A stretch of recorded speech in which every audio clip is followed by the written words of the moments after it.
Sir, 2019 अगस्त में लोकसभा में माननीय गृह मंत्री ने एक बात रखी थी जब 370 हट रही थी और शिवसेना ने पूरी तरीके से उस पर समर्थन दिया था और आज सुप्रीम कोर्ट के फैसले को हमने होल हार्टेडली वेलकम किया है और इस बिल का भी हम समर्थन करेंगे।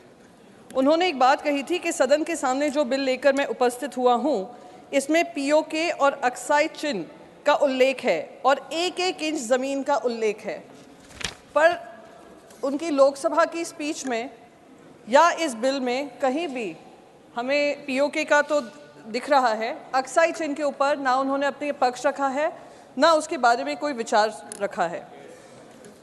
सर, जब 2019 में ये बिल आ रहा था 3 चीज़ों का वादा किया गया था कि जम्मू और कश्मीर में पीस बहाल होगा, आतंकी हमले ख़त्म होंगे। दूसरा कहा था जल्द से जल्द स्टेटहुड मिलेगा, चुनाव होंगे, जैसे ही पीस बहाल होगा स्टेटहुड भी वापस आएगा और चुनाव भी होंगे। और तीसरा बहुत महत्वपूर्ण वादा था, वो वादा था कश्मीरी पंडितों के लिए कि कश्मीरी पंडित वापस कश्मीर जा सकेंगे और उनको पूरी सहूलियत दी जाएगी, सहायता दी जाएगी। सर, मैं उस पार्टी से आती हूँ कि जब 1989 में उनका पलायन हो रहा था, नरसंहार हो रहा था, जेनोसाइड हो रहा था, तो हमारे पार्टी के लीडर वंदनीय हिंदू हृदय सम्राट श्री बाला साहेब ठाकरे जी ने महाराष्ट्र में उनके लिए 2% रिजर्वेशन की थी सीट्स का, जैसे उनकी एजुकेशन किसी तरीके से प्रभावित ना हो। और आज तक हमारी लड़ाई जारी है कि कश्मीर में उनको वापस आना चाहिए, कश्मीर में लौटना चाहिए। गृह मंत्री ने अपनी स्पीच में कहा कि हर 3 महीने वो जम्मू और कश्मीर जाते हैं, देखते हैं वहाँ की परिस्थिति क्या है।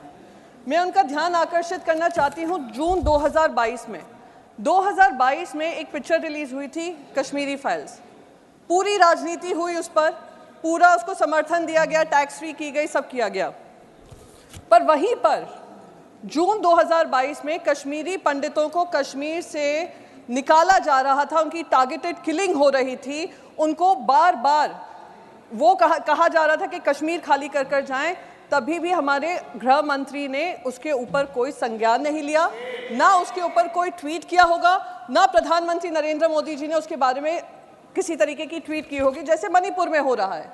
कश्मीरी पंडितों के बारे में पूरा जो प्रोटेस्ट था उसमें गृह मंत्री वहाँ पर गए भी नहीं, संज्ञान लिया भी नहीं।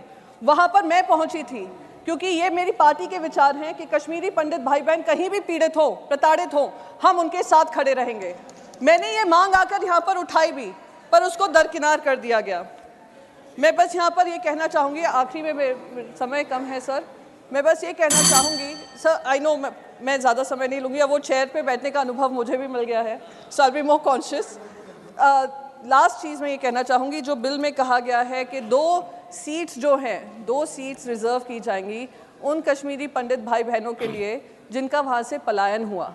मैं पूछना चाहूँगी, जो वहाँ पर रुके हुए हैं, इतने नरसंहार के बाद भी उन्होंने कश्मीर को नहीं छोड़ा, उनको एडिक्वेट रिप्रेजेंटेशन असेंबली में मिलेगा या नहीं मिलेगा? और last but not the least, मैं पूछना चाहूँगी माननीय गृह मंत्री से कि अब ये सारे बिल हो गए, ये पास भी हो जाएंगे, कब जम्मू और कश्मीर में चुनाव होगा और कश्मीर की आवाज़ और जनता की आवाज़ उनकी असेंबली में गूंजेगी, लोकसभा में गूंजेगी और राज्यसभा में गूंजेगी, not through nominated MP but through an MP selected by the MLAs in the assembly. Thank you so much sir, आपने मुझे बोलने का मौका दिया। Thank you.